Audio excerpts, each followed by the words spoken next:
विश्व के सभी मेरे साथियों को राजरत्न अम्बेडकर की ओर से जय भीम, नमो बुद्धाय।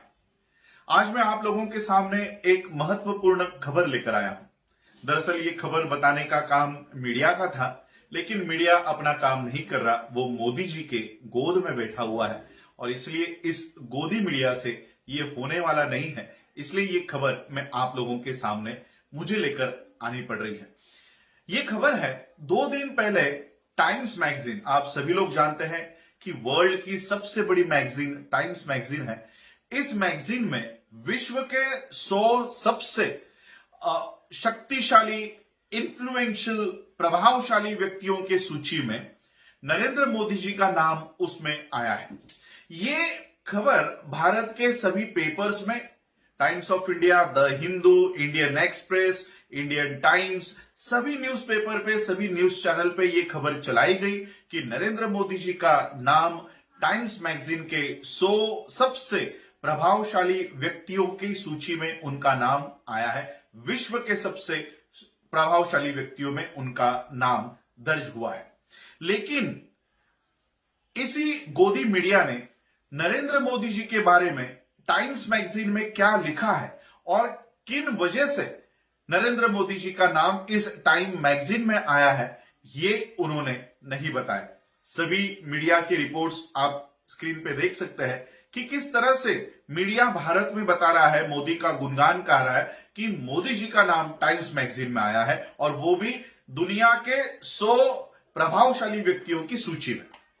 लेकिन वो टाइम्स मैगजीन में किस वजह से उनका नाम आया है, ये बताने को तैयार नहीं है। और इसलिए वो क्या वजह है जिस वजह से मोदी जी का नाम टाइम्स मैगजीन के 100 दुनिया के 100 प्रभावशाली व्यक्तियों में उनका उल्लेख किया गया है, वो वजह क्या है, वो मैं आपको पढ़कर सुनाना चाहता हूं, जो टाइम्स मैगजीन में इंग्लिश में लिखा हुआ है। आप स्क्रीन पर ये ड्राफ्ट देख सकते हो जो टाइम्स मैगजीन में छपा हुआ है। ये भारत के लोगों को आसान शब्दों में समझाने के लिए मैं इसको हिंदी में अनुवाद कर रहा हूं। ये टेक्स्ट कहता है, ये जो सारा लिखा हुआ है वो कहता है कि लोकतंत्र की चाबी, लोकतंत्र की कीज, लोकतंत्र की चाबी हकीकत में मुक्त चुनाव में नहीं होती, फ्री इलेक्शन में नहीं होती। जिन लोगों को सबसे ज्यादा वोट मिलते हैं वो यही कहते हैं। सबसे ज्यादा महत्वपूर्ण बात होती है उन लोगों के अधिकार जिन्होंने जीतने वाले पार्टी को वोट नहीं दिए हैं। पिछले 7 दशकों में भारत विश्व का सबसे बड़ा लोकतांत्रिक देश रहा है।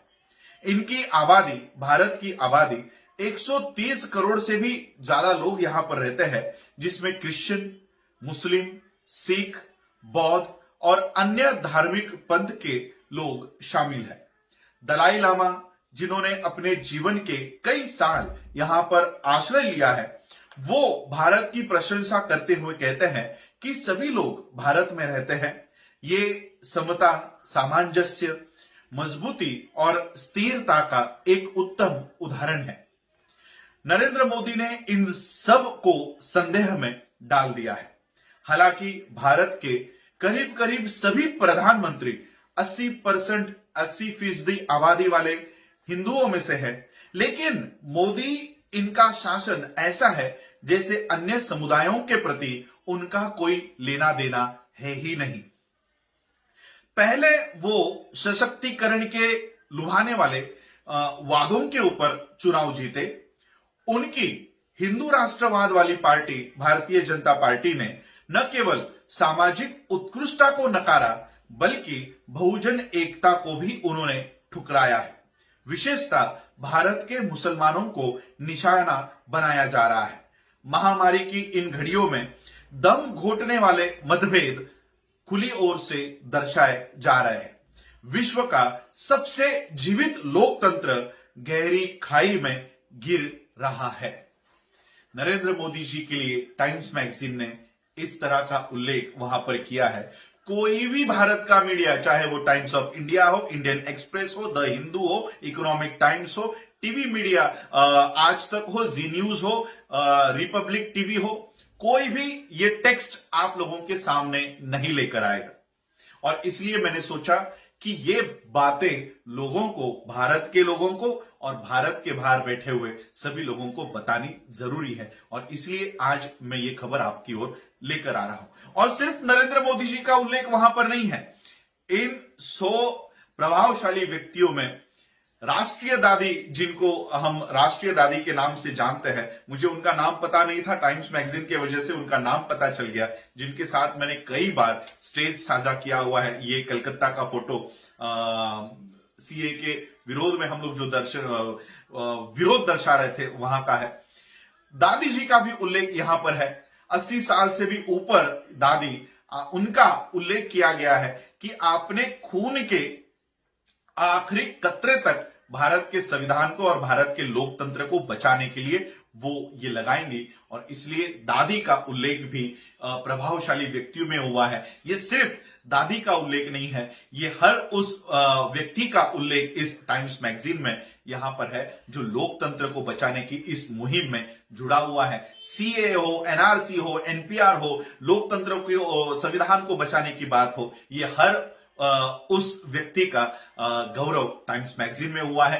प्रधानमंत्री का इस टाइम्स मैगजीन में जो गौरव आप लोग कह सकते हो, मोदी भक्त कह सकते हैं। मोदी भक्तों ने तो पिछली बार भी जब टाइम्स मैगजीन में, जैसे आप यहां देख रहे हो, डिवाइडर इन चीफ जब उनको बताया गया, डिवाइडर का मतलब भी इनको पता नहीं होता, इन्होंने कई सारे बैनर लगा दिए कि मोदी जी का अभिनंदन, की टाइम्स मैगजीन में उनका उल्लेख डिवाइडर इन चीफ हुआ है। डिवाइडर का मतलब होता है जो भारत का विभाजन करने के ऊपर तुला हुआ है, ऐसा विभाजक, जो मुख्य विभाजक है भारत का, ऐसा मोदी जी का उल्लेख टाइम्स मैगजीन में हुआ था। तो ये अब भी मोदी जी का गौरव कर रहे हैं कि मोदी जी का उल्लेख टाइम्स मैगजीन में हुआ है।